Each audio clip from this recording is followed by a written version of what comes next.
I bought my Favaka property to escape people like her. The land was a sanctuary, rolling fields, a small ranch house, and a battered but dependable tractor that had more personality than most folks in town. Out here, no one told me how to live. No HOA rules, no neon compliance letters, no one nitpicking over fence paint colors or mailbox heights.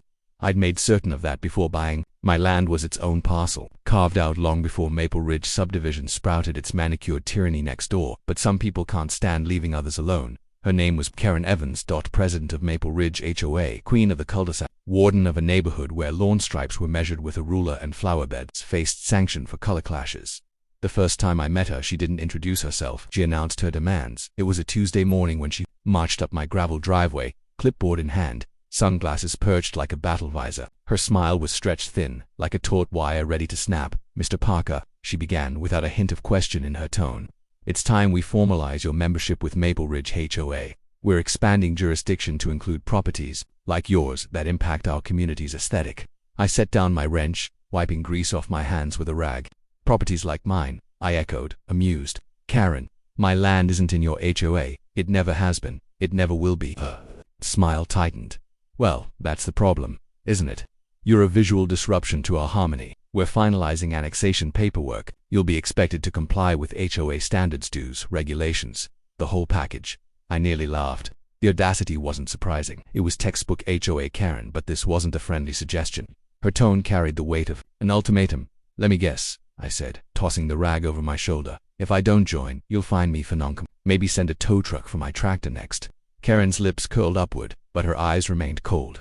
"I prefer cooperation, Mr. Parker, but non-compliance does have consequences." It wasn't an idle threat. Within days, Maple Ridge's foot soldiers, an army of clipboard-carrying board members, began their passive-aggressive siege. Anonymous notices appeared taped to my door, citations for unregistered outbuildings, warnings about unauthorized agricultural equipment, even a visual pollution complaint about my weathered barn siding. The ridiculousness would have been funny if not for their persistence, but they didn't stop at paper threats. One morning, I awoke to find a tow truck idling by my barn, chains hooked to my tractor. The driver had a Maple Ridge HOA work order claiming my tractor was abandoned machinery, encroaching on HOA visual corridors. It took the threat of a trespassing charge and a call to the sheriff to make them unhook it. The message was clear: comply or be harassed into submission. But Karen wasn't done. A week later, an official-looking envelope arrived by certified mail. It was a lawsuit. Maple Ridge HOA was suing me for refusal to comply with annexation procedures, demanding that I join their association, pay backdated dues, and adhere to their covenant rules or face legal penalties, including property liens for most folks. That would have been terrifying, but Karen had made a fatal assumption. She thought I was just some stubborn landowner who didn't know the difference between a zoning code and a covenants clause. What she didn't know, what she hadn't bothered to research, was that I was a real estate attorney, not a practicing one anymore, but sharp enough to smell legal overreach from a mile away. Karen had overplayed a hand. The final blow came at a county zoning commission meeting where she strutted up to the microphone, brimming with smug confidence, and declared to the entire chamber, "Mr. Parker's property is now officially under Maple Ridge HOA jurisdiction. He has been notified to comply or vacate." The room murmured in approval. Public ambush. Classic Karen move. But as I sat in the back of that hall, watching her bask in the brief glow of perceived victory, I wasn't angry. I was ready, because, while she had been busy flexing her faux authority, I had been quietly assembling every deed, plat, map, by law and county ordinance that would unravel her entire empire. Karen thought she'd forced me into a corner, but what she didn't realize was this: in less than a week, I wasn't going to just win, I was going to legally erase her entire HOA from existence. Karen Evans didn't believe in subtlety. 3 days after her public proclamation at the zoning meeting, a sheriff's deputy pulled into my driveway, lawsuit papers in hand. The smile on his face was apologetic, as if he knew this was a farce, but had no choice in serving it. "Mr. Parker, I hate to do this, but Maple Ridge HOA is suing you for non-compliance. You've been officially served." I took the papers without a word. The bold heading read, "Maple Ridge HOA versus Daniel Parker." The accusations were laughable: failure to comply with HOA expansion, disruption of community standards, and my personal favorite, devaluation of surrounding properties due to visual blight. Karen was playing the long game now. If she couldn't bully me into submission, she'd try to drown me in legal fees. What she didn't understand was that lawsuits were my old hunting ground. She had just entered my world, but Karen was a tactician in her own right. She knew a courtroom was only part of the battle. The next phase was psychological warfare. It began with concerned neighbor visits. Members of the HOA board, all echoing the same rehearsed lines. "We really wish it hadn't come to this, Mr. Parker. Karen's just trying to maintain community standards, you understand, don't you? Their smiles were thin, their words sugar-coated threats. I let them ramble, politely nodding, all the while filing their faces into a mental folder labeled complicit. Then came the fines. Daily notices appeared on my property gate, citing imaginary infractions: grass too tall, driveway too dusty, tractor position too close to public view. Each notice came with a fine: $100, $250, then $500 as the week dragged on. Legally, they had no jurisdiction over my land, but perception is a powerful weapon. Karen plastered my violations on Maple Ridge's community board, framing me as the defiant troublemaker who refused to care about shared property values. The HOA newsletter ran a special section titled "Combating Community Eyesores," a thinly veiled jab that left no doubt who the target was. Neighbors I'd never met crossed the street to avoid me. Cars slowed as they passed, phones aimed at my property, recording evidence of my non-compliance. Karen was isolating me, brick by brick, building a wall of social pressure. It was textbook HOA warfare. Make the target feel outnumbered, unwanted, overwhelmed. But I wasn't some newbie homeowner. I had watched larger, nastier HOAs crumble under the weight of their own arrogance. Karen's tactics were predictable. Her mistake was assuming I would react emotionally. Instead, I reacted legally. I spent late nights combing through Maple Ridge HOA's bylaws, plat maps, and county records. The more I dug, the more glaring their violations became. Their annexation vote had been a sham conducted in a closed-door meeting without the required homeowner participation. Their expansion attempt violated both county zoning regulations and their own charter. But the real goldmine came when I uncovered a pattern of fraudulent fines levied against 9 HOA properties bordering Maple Ridge. Karen had been running a quiet racket extorting fringe homeowners who didn't know their rights. This wasn't just HOA overreach. It was systemic fraud by the time the court hearing date arrived. I wasn't nervous. I was prepared. And judging by Karen's smug entrance into the county courthouse, clipboard in hand, entourage of HOA board members trailing behind, she had no idea what was coming. The hearing was scheduled for 30 minutes. It didn't need that long. Attorney, a pompous local with a reputation for winning HOA disputes, opened with a grand monologue about community standards, shared visual aesthetics, and the importance of collective property value preservation. He presented the board's so-called annexation vote, waving it like a flag of victory. The judge listened patiently, expression unreadable. Then it was my turn. I placed a neatly organized binder on the judge's bench, and began dismantling every claim they had made. Original land plats proving my property's exclusion from the HOA's jurisdiction. Maple Ridge's bylaws explicitly prohibiting expansion without unanimous homeowner approval. County zoning ordinances that classified my land as agricultural, untouched by suburban HOA covenants. Karen's smug expression began to falter. But I wasn't done. I slid a second file to the judge: documented instances of Maple Ridge issuing fines to non-member properties, complete with witness affidavits and bank records. Karen's attorney stammered, trying to object, but the judge silenced him with a raised hand. "I've seen enough," the judge said, closing the binder. "This court finds Maple Ridge HOA has acted outside its legal authority. The lawsuit is dismissed with prejudice. Furthermore, given the documented evidence of fraudulent practices, I am ordering an immediate review of Maple Ridge HOA's charter by the county legal board." Karen's face turned ghostly pale. The gavel struck. Time elapsed. 3 minutes, but I wasn't done yet. The courthouse hallway echoed with Karen Evans' stilettos clicking a staccato rhythm of arrogance. Her entourage of HOA board members flanked her like a royal procession, papers clutched to their chests as if wielding shields of invincibility. She didn't spare me a glance as she passed, but her smirk told me everything. She believed the war was already won. She had no idea her empire had less than 3 minutes to live. Inside the courtroom, the atmosphere was a cocktail of manufactured confidence and quiet dread. Karen's attorney, a silver-haired charmer named Douglas Price, adjusted his cufflinks as if preparing for a Broadway performance. His reputation in HOA circles was legendary.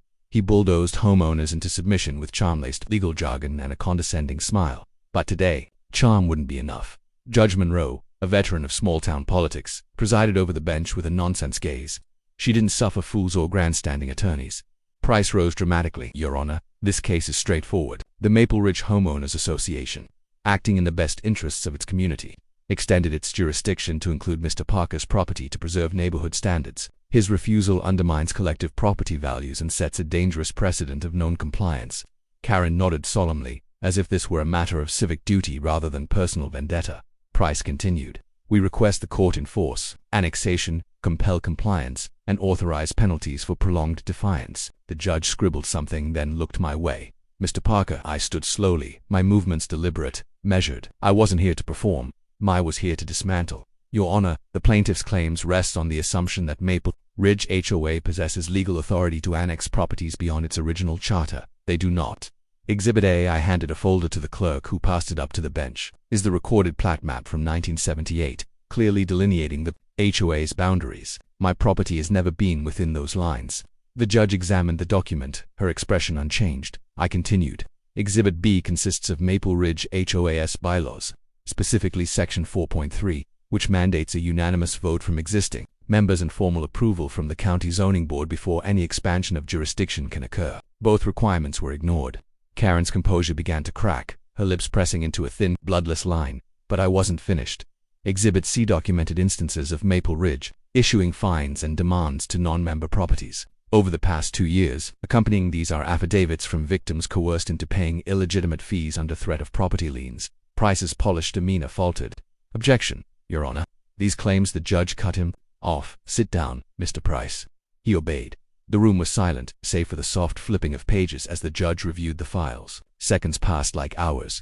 Karen shifted in her seat, fidgeting with her bracelet, her earlier confidence dissolving into a quiet storm of panic. Dodge Monroe set the folder down, folded her hands, and looked directly at Karen. Ms. Evans, this court finds that Maple Ridge HOA has grossly overstepped its legal authority. The annexation attempt is invalid, the lawsuit baseless, and the pattern of unauthorized fines deeply concerning. Karen opened her mouth to object, but Monroe raised a hand.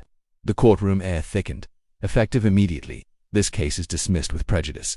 Additionally, given the presented evidence of systemic misconduct, I am forwarding these findings to the county legal board for an expedited review of Maple Ridge HOA's charter status. Revocation is a likely outcome. The gavel struck with a sharp crack that reverberated through Karen's shrinking empire. It had taken exactly 3 minutes from the moment I'd stood to the judge's final word. Karen sat frozen, the clipboard that had been her symbol of control now limp in her grasp.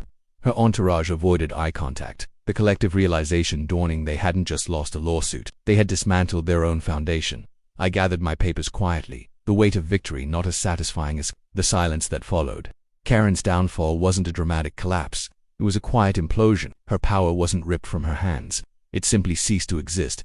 But the legal victory was only the opening act.